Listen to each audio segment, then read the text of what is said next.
When conflict happens in a relationship, sometimes one party is going to pull back into their shell. So that creates distance and a feeling of disconnect. This is usually happening by the internal processor.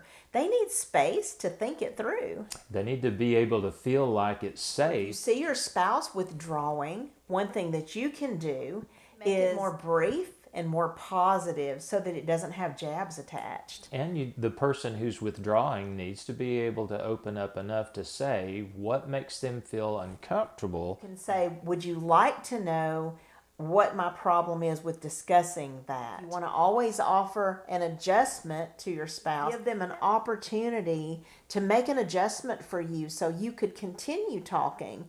But if they won't, you need to set the boundary. Your spouse is too verbal, too emotional, and too intense. Well, we need to make that spouse aware. Maybe you need to ask for, hey, could you give me the headlines on that? Or maybe, do you feel heard? It feels like you're repeating yourself. And so when we look at the one that's too verbal, we usually know if we're talkative. And so if we tend to be very verbal, we're probably going to slip into that pattern of coming across as aggressive just naturally. We don't intend to, but we need to be aware that it can feel that way when someone else is less verbal than we are. Of course, making your spouse aware means that you need to do it in a gentle way. You don't need to be harsh in the way that you ask for that change and then turn around and shut them down. We want to keep everybody open and share. Do in a relationship when you're trying to resolve something and one partner is emotionally aggressive.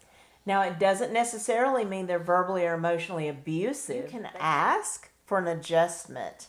Hey, can you please tone it down for me? Would you please soften for me? Could you please summarize for me?